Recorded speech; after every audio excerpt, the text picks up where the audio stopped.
Which WWE superstar has turned down AEW? That's coming up in just a little bit. Today we got 5 big news topics. Timestamps in the description down below. We're going to kick some things off with some injury news. We got Matt Jackson, according to Brian Alvarez of the Wrestling Observer Radio. He says that Matt Jackson has a partially torn bicep and is going to be on the shelf with this injury. He says that this happened early on in the AEW World Trios Championship match between the Young Bucks, JAS, and the House of Black on March 15th. And basically, it happened early on in the match, and he continued working the match while injured, which, I mean, that's very risky, but respect, and hat goes off to Matt Jackson. Here's the thing, guys. It's no secret that AEW has been hit with the injury bug. More specifically, Andrade's recovering from injury. Matt Jackson is now injured. But look at what happened last year, how injuries have completely transformed the company. 2022 was not a strong year for AEW when you look at booking, and a lot of that had to do with the fact that a lot of talent were injured. Look at CM Punk. He is still out with his injury, and nobody knows really what's going on with his possible return. At the end of the day, AEW is a little bit more risky, high flying. There's a lot of things going on, high impact, very fast-paced wrestling. And I know that a lot of people do enjoy that, and if you're into that type of thing, that's completely fine. I'm not going to tell you not to enjoy it. However, injuries are going to happen regardless of the company logo, right? It's going to happen in WWE. It's going to happen in AEW. I just feel like in the past year or so, we've seen more injuries in AEW, and it's actually impacted them very deeply as well. So just something I really hope doesn't end up becoming a new trend in 2023. It's still early on in the year, but you don't want your top guys missing TV time because of injuries. And obviously, I always say health comes first. So in this situation, hopefully Matt Jackson gets better. Hopefully everything gets smooth. Hopefully he comes back, and it's not an injury that's going to prevent him from coming back to soon. Nonetheless, we're going to move on. We're going to talk a little bit about some big WWE news. We got some really big WWE news coming up. But first, we're going to talk about those WWE Raw ratings. You guys love talking about ratings. I absolutely don't. WWE brought in huge viewership overnight with 1.8 million viewers, and this was the WWE Raw Go Home show for WrestleMania. This is a very interesting time period, and I'm only talking about ratings today because we know that WWE is inching closer and closer to a sale, and the real question is, will a media company pick up WWE so that way they don't have to spend extra money on the TV deals, or will it be somebody different? Will it be the Saudi Arabia Public Investment Fund? Will it be a company like Endeavor, who in this case doesn't have a TV channel like NBC? I bring this up because WWE's ratings are increasing, ticket sales are increasing, WWE's overall TV product is better, people are enjoying the product. Regardless of what people say on Twitter and the Tribalist and everything like that, WWE is very hot right now. The product is very hot, and they continue to improve every single week. It's not really shocking to me that WWE's ratings have increased over time. Look at SmackDown, look at Raw. It's going to be a really big deal when it comes to those media negotiations. I still really want NBC to buy WWE. I think just looking at the overall scope of things for WWE, that would be the most ideal situation.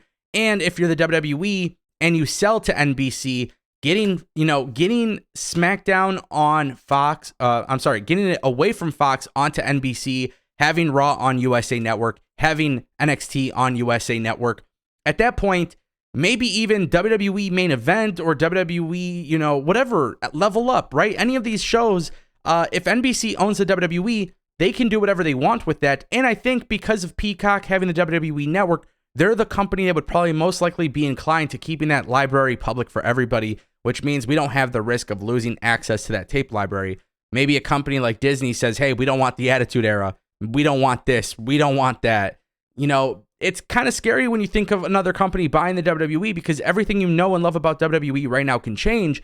But if you're looking at WWE's business numbers and you're looking at their profits and you're looking at all of these things, it's very clear as day that WWE's absolutely on fire. And I just don't know realistically what to expect from any of this, but it's something to pay attention to. I want to turn our attention to more business with WWE. Yes, we're talking about Bad Bunny, but more specifically, we're talking about Backlash, because if you guys didn't know, WWE Backlash in Puerto Rico is 100% a sellout, and this is super incredible news. According to WrestleTix, it appears that the show has officially been sold out. WWE is still selling tickets for SmackDown the night before of Backlash, but without even having a card introduced for Backlash, without having any sort of plans, just like how AEW and New Japan are selling out of Forbidden Door 2, WWE is selling out of Backlash. And that just goes to show you how red hot the pro wrestling industry is.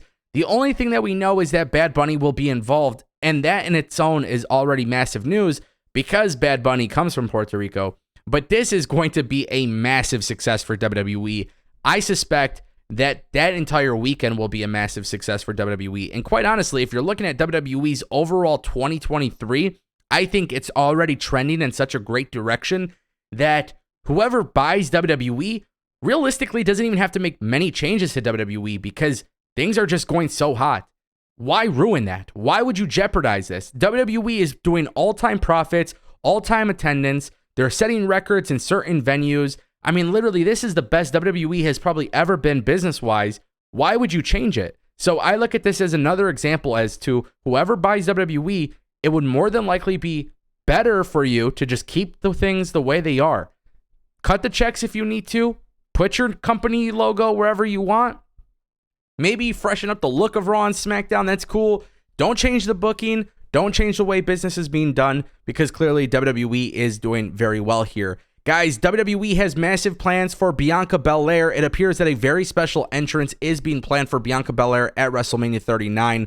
There is a lot of great things that are being discussed for WrestleMania 39. Certain wrestlers, this is where WWE plans to go all out. There's rumors of the Cody having record-breaking pyro. Well, now Bianca Belair said in the Click podcast, she was obviously promoting her match with Asuka. She says, I will tell you this. I just started it and I'm, she's working on her ring gear and everything. She's got big plans for her ring gear. She's doing all of these different things. And she confirms that WrestleMania's entrance is going to be very special. She says that she has something very planned and it's very sentimental to her. And she's very excited about it. She says that she just wants this Mania to be not just about her, but building her legacy and just having people remember what she does. And honestly, I think this is going to be a match that a lot of people might be sleeping on. But Asuka, Bianca Belair, two incredible talents. I'm super excited to see what Bianca Belair brings to the table this year. And just in general with WrestleMania, it's in Los Angeles. We know that people are getting better presentation. We know that WWE is trying to include some people who may not actually be on the card, but they'll be involved in some capacity. I like seeing that WWE is going in this direction. I said this 8 months ago. I am very eager to see what WrestleMania is going to look like under Triple H. And honestly, just by looking at this build, it seems very incredible of a build. It looks very promising. And I just can't wait to do the Night 1 and Night 2 WrestleMania review show, which will obviously be here on Angle Live. Pay attention to that. But guys, now it is time for our final story of today's video. This one is really big. We're talking about WWE superstar, WWE Hall of Famer, former WWE World Champion. We are talking about the guy with many accolades. This guy has done incredible work in his entire history with WWE. This is very, very interesting because it appears that he did, in fact, turn down AEW back in 2019. He was speaking to Sportsnet 590, The Fan, which is a radio station, and he basically said that there was an opportunity to leave WWE, but then again, it's where he spent his entire career outside of the indies. He says this year will be his 25th year with WWE since his debut, and just having been there so long and understanding how it works, understanding the machine that it is, there's something to be said for that. There's also something to be said for trying something new and exciting, a new set of faces, and a new way for the way things work. He says he's always been a loyalist, even in terms of the company. It's what he grew up watching and where he always wanted to be. And what it boils down to is where he thinks he can have the most fun, which if you look back at Edge's return since he's been cleared from retirement, he has been having a beautiful run in the WWE. We know he's expected to return earlier this year, but it's not necessarily shocking to me that he turned down AEW. And it's not shocking to me that AEW actually brought in the opportunity. You know, the fact that they even brought in this presentation to him, to even pitch it to him, to even mention it to him, it's not shocking. And it's not a bad thing because that means Tony Khan was ready to start this promotion with a splash, but it just didn't work out. I do wonder what it would look like if Edge was in AEW, but look at what happened after the fact. Couple months later or a year later, 2 years, whatever it was, the time frame, we saw Christian end up joining AEW. So in my opinion, I think Tony Khan made the right decision by going after Edge. I think Edge made the right decision by staying with WWE. Loyalty takes you pretty far. And if Edge does retire this year and wants to have a career in WWE, I'm sure Triple H, Nick Khan, and the entire company will be happy to have him in some sort of producer role, training role, NXT role. I mean, there's so many things that WWE can do with Edge after the career is all over. So ultimately, it's going to be up to Edge. I'm super excited to see what happens, guys. WrestleMania week is continuing with nonstop coverage here on the channel, youtube.com/AngleYT. If you guys want more news like this, go ahead and click that subscribe button and ring that bell, and I'll see you guys later.